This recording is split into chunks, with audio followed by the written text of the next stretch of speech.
Hello, good afternoon. Welcome to the Trails Radio Show. Thank you for joining us today. Join me and my guest, actor Mr. Daniel Britt, in a few seconds. Thank you, and join us in a few. Okay, are you ready to get started for the interview? I guess so. Okay. My first question to you is, how did your career begin? How did you become an actor?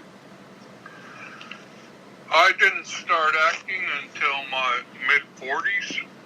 I had a little ad agency, and I was doing all the advertising for a local mall, and the woman that I was using for my talent was in a play. She was in Gingerbread Lady, and she was in a very small theater, so, you were right on top of everything. And I watched her perform that role, and probably because I knew her, I got a real sense of what she was going through. Mm-hmm. So I went home that night and told my wife that I thought I should try it. And she said, I think you should too. So I took some classes at the Playhouse in the park and jumped into community theater as my training ground. Mm-hmm. That's awesome. That's when the acting bug bit you, I guess you could say. Say again? That's when the acting bug bit you. That was when you did that, I guess. Yes. When I was a child, junior high and stuff, I did a couple things, but nothing significant, and I wasn't particularly any good at it, so I didn't pay that much attention. I think my first inspiration was seeing the movie Cyrano de Bergerac, mm-hmm. and reading the play in 7th grade. And I think that was my first inkling that I might like this. Yeah. Do you have any upcoming projects in theater or in film? Anything upcoming you can talk about? No, I just finished a couple of... there's a Northern Kentucky University has a very good media program, and one of the gentlemen who's in charge of it, he kind of likes me and gets me involved in a lot of his students' work because he wants them to work with professionals. So I'll probably do something for him at least once, maybe twice a year. And I just finished 2 projects for him. But other than that, I have nothing on the horizon. Mm.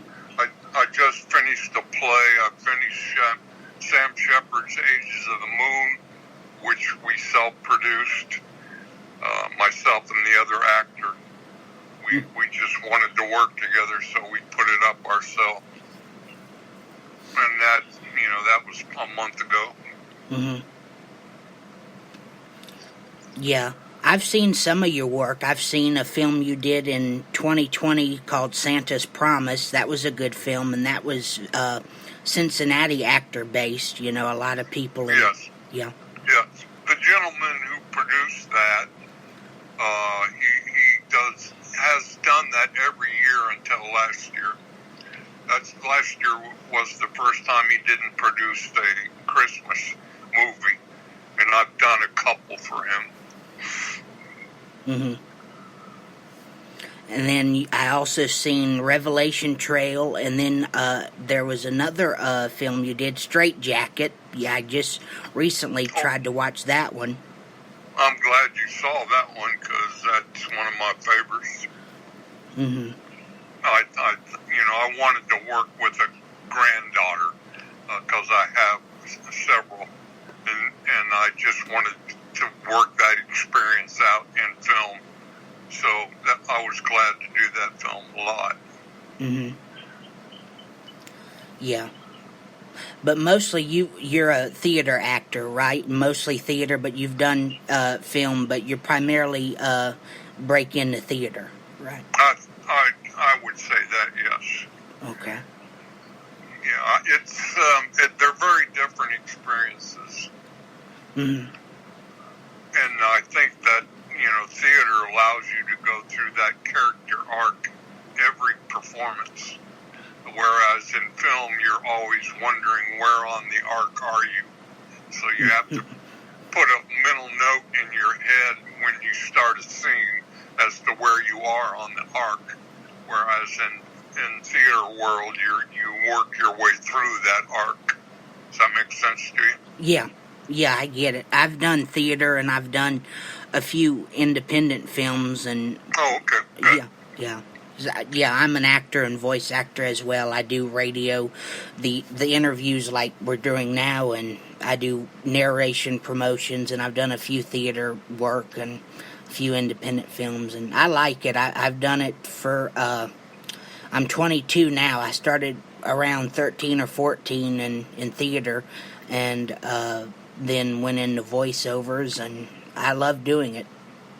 Where did you do your theater? I am from Louisiana, so I did theater with a few. I didn't go to college or anything, but I worked with a few universities and colleges with their theater departments and their media programs. I did a few with. I'm in Mississippi now. I did a few with Pearl River Community College and University of Southern Alabama and Mississippi Gulf Coast Community College, and it's fun. I enjoy it. It sounds like a good experience. Thank you. Now, I want to go back to Revelation Trail also. Sure. Because the writer-director of that film, Daniel Van Thomas was one of the writers, but the other one was John Gibson. And John teaches at Northern Kentucky University. So that was probably, I think, my first contact with both him and a gentleman named Chris Strobel, who kind of runs that department. Mm-hmm. He won't tell you that, but I will. Yeah. What do you find is the difference between acting on film and acting in theater? What do you find is the difference? That's the biggest difference is that art thing. Yeah. And on stage, if you mess up a line, you and your acting partner have to work it out, and vice versa. If they mess up a line, you have to help them get out of the hole. Whereas in film, you just start over. Mm-hmm. So you don't have to carry the exacting dialogue in your head as hard in film as you do in theater. Yeah. I think that's probably the biggest. Right. And I find theater is much more rewarding to me because you have a live audience, you know, and you can feed off the audience, and it's always good to have an audience, Yes, I agree with that. That's one of the reasons I like smaller venues. The big theaters don't move me as much as smaller venues because you can feel the audience even more so when you're right on top of them. Mm-hmm. I did Frankie and Johnny in the Claire de Lune, which has nudity in it, and you're standing 5 feet from the audience. So that gets exciting. Yeah.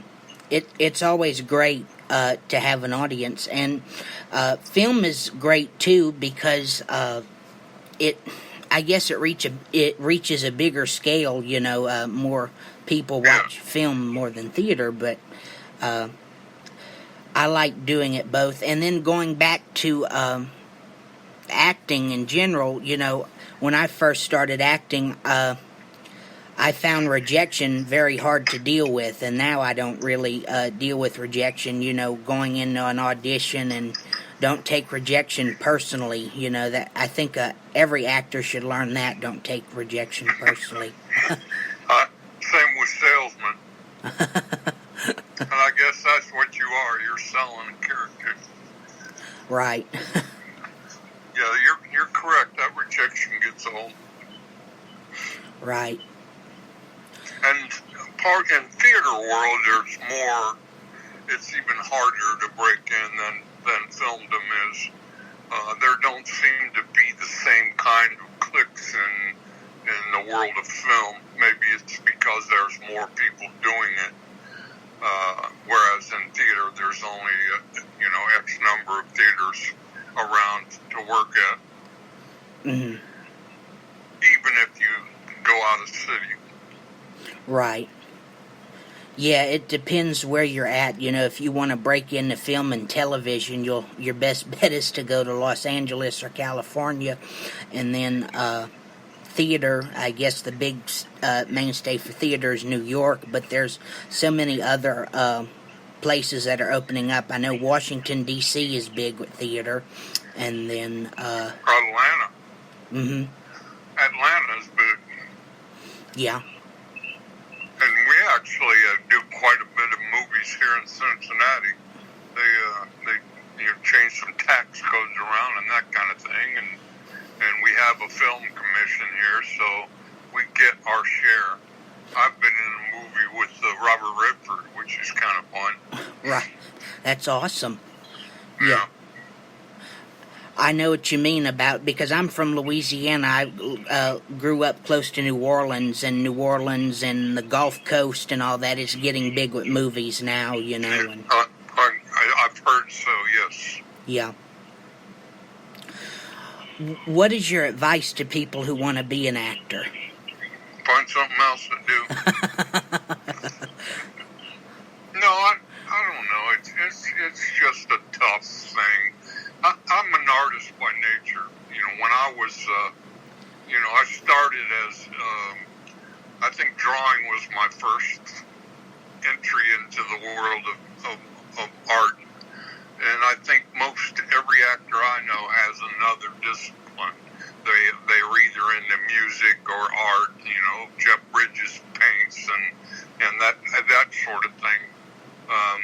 So my first entry into the world of art was drawing, and to me the acting is just another form of my artistic nature. So trying to please that part of me and make a living at it at the same time, I have found to be very difficult. To apply your art and not be able to always go where you want to go. Mm-hmm. To a newcomer, you got to have perseverance, because particularly the younger you are, the more competitive it is. Can you imagine trying to be a leading man at 25 and all the competition you're going to run up against? Mm-hmm. Can you imagine that? Yeah, yeah. Hard to believe, Yeah. The older you get, it's a little easier because, guys will eventually either get burnt out or retire, and so the competition isn't as great as it is when you're young. So when you're trying to break in, you got to have perseverance. It always helps in any situation, I guess, to get to know people. Right. Because your connections will work for you quite often. Right. Right. It's the people you know and the people that know you. It works both ways. Yes, correct. That's correct. Yeah, it's an interesting business to be in for me. I've been in it for 10 years. I don't see myself doing anything else. I do other things too. I write and draw and paint and all that, the art side of me, but theater and interviewing and voiceovers, I enjoy doing. And as I said, I'm high-functioning autistic. I started very young, and I love it, but it's not for everybody, and I stress that the people. It's not. You have to.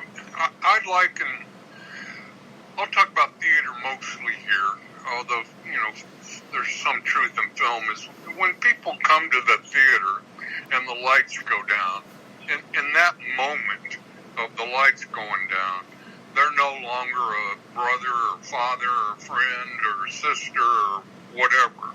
They are suddenly themselves. And that darkness. They have no one to deal with other than their own sense of self. So you as the actor on that stage, which is the only light in the place, it's your job to touch them and to touch them in what's going on inside of them. And the only way to do that is to show yours. So you have to be willing to express your feelings, show your vulnerabilities, show parts of your personality that aren't necessarily pleasant. All those kind of things you have to be willing to do, and you have to do it without ego necessarily. Mm-hmm.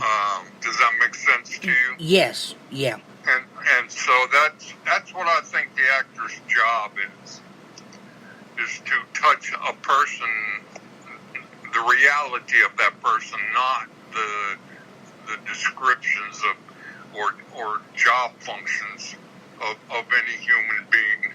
When I'm in a theater, I'm not somebody's brother. I'm not somebody's father. I'm just me. Mm-hmm. Absolutely, it's that personal level, that gets... Yes.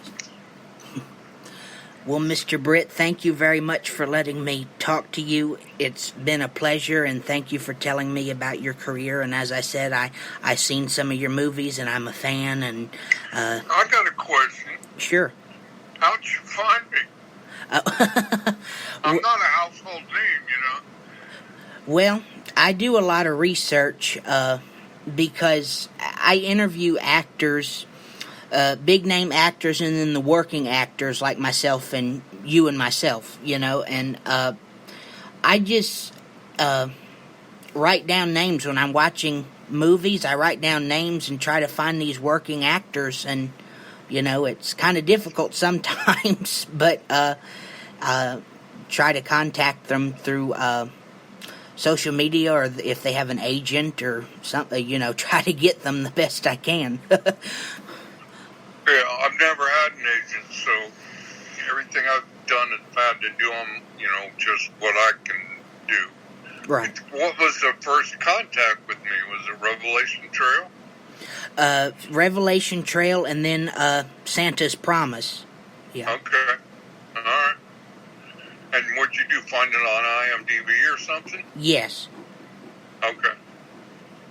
I was just curious about it. Like I said, I'm not exactly a household name. Right. And I may have done a scene with Robert Redford, but if you blink, you'll miss it. Most of the actors I interview a few big names, but most of the actors I interview are not really household names. They're day-to-day working actors, Yeah. Have you talked to Daniel Van Thomas? No, I haven't, but I have him on my list. Okay. He does a lot of voiceover work on video games. He seems to be a big deal in the world of video games. Mm-hmm. So you may want to look at that. Yeah, I have him on my list, and I'll definitely look into it. All right. Well, thank you very much, and I'll send this to you either tomorrow or Monday, and I'll send you the link to it, and you can share it on your Facebook, and, it'll be published, and people can listen to it, so. Okay, do you want a hard copy of my headshot? Is that what you're asking for? Yes. All right, you have to send me an address. Okay, I will. All right. Okay, thank you very much. Thank you, Trey, and I'll be around if you think of something else you wish me to ask. Okay, thank you. All right. Okay. See you, man. Okay. And that was actor Mr. Daniel Britt. Thank you very much for listening, and as always, God bless.